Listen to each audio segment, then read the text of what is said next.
Hey everyone, and welcome to another deep dive.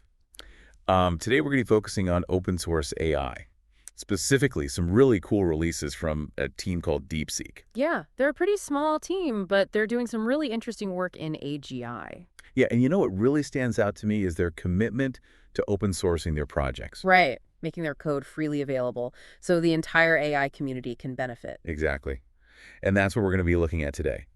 Three specific releases that they've made that could really change how we develop AI. Yeah, should be interesting. So the first one we're going to talk about is FlashMLA. Oh, And as any AI developer knows, memory usage is a huge bottleneck in deep learning. oh yeah, for sure. Huge. So what if you could train large models without needing, a whole server farm? Sounds too good to be true. Well, this is where FlashMLA comes in. It's a memory-efficient, linear-algebra library. Okay. So basically, it's a specialized toolkit for handling those really heavy mathematical operations in deep learning without using up all your system's memory. So it's like giving your models a diet. They can do the same complex tasks, but with a much smaller memory footprint. Exactly. And I imagine this has a big impact on training times and the hardware you need. Oh, absolutely. Optimizing memory usage means faster training. You can handle larger data sets. And you can even run complex models on devices with limited resources, like edge devices. Right. So this could be a game changer for developers working on mobile AI or IoT applications where resources are limited. Yeah, definitely. And it gets even better. FlashMLA is designed to integrate seamlessly with popular AI frameworks like TensorFlow and PyTorch. Oh, wow. So you don't have to reinvent the wheel or I anything. hope you just plug it into your existing workflows. That's great. So no steep learning curve or Uh-huh. compatibility issues. Okay. Let's move on from memory efficiency to something else that's really important, model optimization. Yeah, that can be a pain. It can be. And this is where DeepSeek's second release comes in, DeepEP, Beep. which stands for Deep Evolutionary Programming Framework. And it's all about automating the process of finding the best configuration for your deep learning models. Sounds handy. Yeah. It uses evolutionary algorithms to evolve and optimize your models automatically.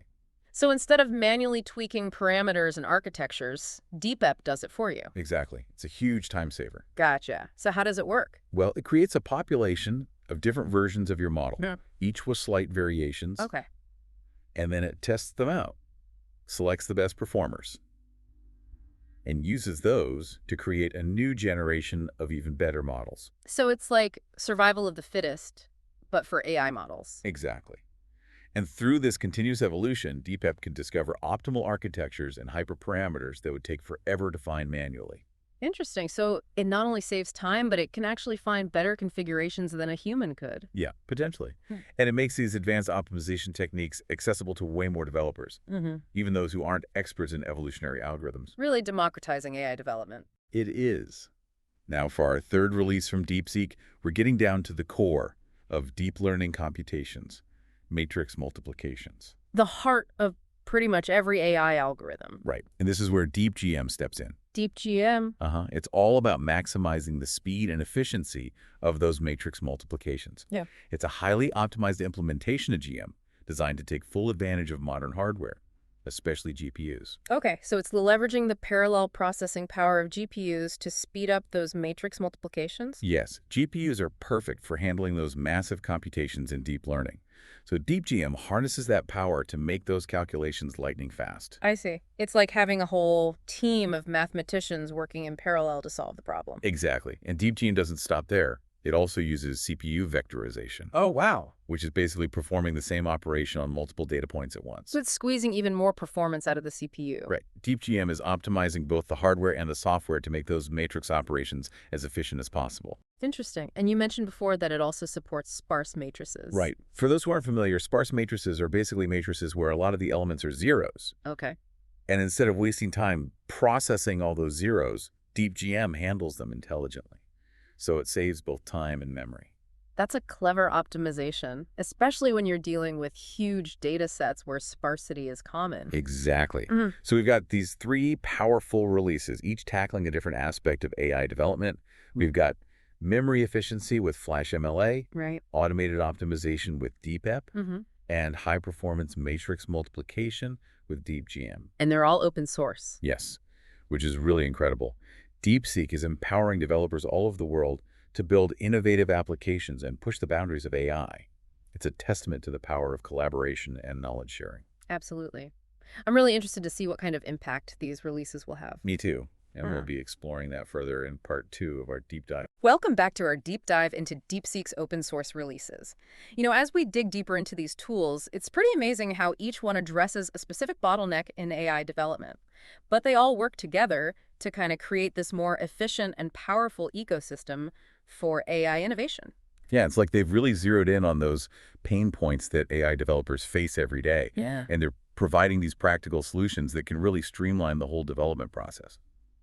Let's go back to FlashMLA for a minute. We talked about its memory efficiency, but I'm curious how that actually translates into benefits for AI developers. Like, what are the practical implications?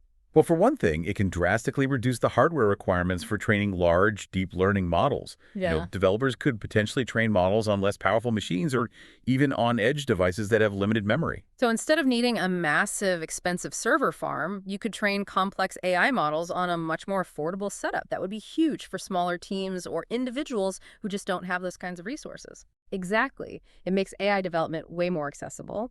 And then there's the speed factor. By optimizing memory usage, FlashMLA reduces the amount of data that needs to be moved back and forth between the CPU and memory during computations. So it's not just about using less memory. It's about making the entire computation process more efficient. That could be a real game changer for developers who are working with tight deadlines or who need to iterate on their models quickly. Absolutely. It speeds up experimentation and can really shorten that development cycle. And this efficiency also extends to real-time data analytics. Now, how does FlashMLA benefit real-time data analytics, which often involves processing huge streams of data on the fly? Well, think about applications like fraud detection or real-time recommendations. These systems have to analyze data and make decisions in milliseconds. And FlashMLA's memory efficiency allows these systems to handle much larger data sets and perform these complex calculations without being slowed down by memory constraints. So it's like they've given these real-time systems a turbocharged memory, enabling them to keep up with the demands of today's data-driven world. Okay, let's move on to DeepEP, the Deep Evolutionary Programming Framework. We talked about how it uses evolutionary algorithms to optimize models, but I'm curious about the specific types of evolutionary techniques it uses. DeepEP mainly uses genetic algorithms, or GAs, as its core optimization engine. These algorithms are inspired by biological evolution, where you have a population of individuals that evolved over generations through processes like selection crossover and mutation. So it's basically simulating natural selection to find the fittest AI models. Exactly. I can see how this would be really beneficial for tasks like hyperparameter tuning, which would be incredibly time-consuming and complex for humans to do manually. Absolutely. Hyperparameters are essentially those knobs and dials that control how a deep learning model learns. And finding the optimal settings for those hyperparameters can make a big difference in how well the model performs. So instead of manually tweaking these hyperparameters through trial and error, DeepEP can automatically search for the best configurations. And it can explore a much wider range of possibilities than a human could ever do manually. Right. So this not only saves time, but also increases the chances of finding those hidden gems, those hyperparameter settings that unlock the full potential of a model. And it's not just about hyperparameters. DeepEP can also optimize the architecture of a neural network itself. It can experiment with different numbers of layers, different types of neurons, different connections between those neurons, and essentially search for the most efficient and effective way to organize the model. That's really impressive. It's like having an AI architect that's constantly redesigning the model to achieve the best possible performance. And how user-friendly is DeepEP? Do you need a PhD in computer science to use it effectively? Not at all. DeepEP has a pretty user-friendly interface that hides all the complexity of these techniques. Developers can use the power of evolutionary optimization without needing to be experts in the underlying algorithms. That's great for accessibility. Okay, let's move on to DeepGEMM. DeepSeek's optimized general matrix multiply library. We've already touched on its high-performance optimization, especially for GPUs, but I'd like to dig a little deeper into how it achieves that level of efficiency. DeepGEMM uses a number of techniques to really squeeze every bit of performance out of modern hardware. For starters, it takes full advantage of GPU acceleration. It breaks down the matrix multiplication task into smaller chunks that can be processed simultaneously by the many cores of a GPU. This parallelization significantly speeds up the entire computation process. It's like having an army of tiny mathematicians all working together in parallel to solve the matrix multiplication problem. Exactly. And DeepGEMM also employs advanced CPU vectorization techniques. Now, I've heard of vectorization, but could you explain how that works and how it contributes to DeepGEMM's performance? Sure, vectorization is essentially a way to perform the same operation on multiple data points simultaneously, rather than processing them one at a time. Modern CPUs have special instructions that allow for this kind of parallel processing within a single core. And DeepGEMM is carefully optimized to take advantage of these vectorization instructions, so it can squeeze even more performance out of the CPU.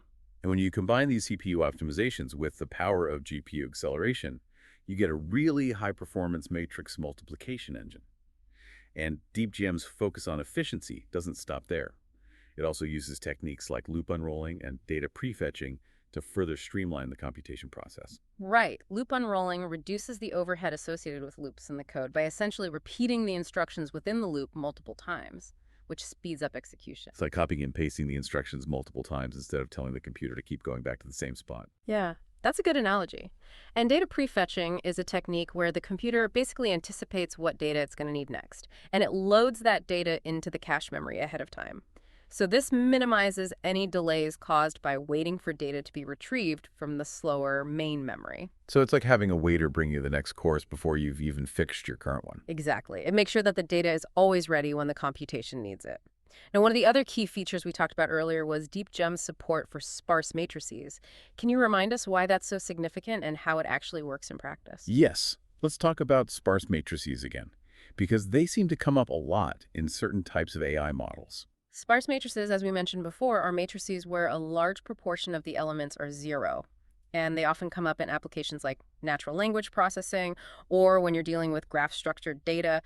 Processing all those zeros can be a waste of time and resources. So DeepGEMM recognizes this, and it uses special storage formats and algorithms that are designed specifically for sparse matrices. So instead of blindly processing every element, it intelligently skips over those zeros. Exactly. This seems like it would be a huge advantage when you're dealing with massive data sets where sparsity is common. It is. It can lead to significant reductions in computation time and memory usage, making it much more efficient to work with these types of matrices. And it's another example of how DeepSeek is really focused on making AI development more efficient and accessible. This brings us back to that broader theme of DeepSeek's commitment to open sourcing. By making these powerful tools freely available, they're not only contributing to the advancement of AI research, but they're also empowering developers all around the world to build innovative applications.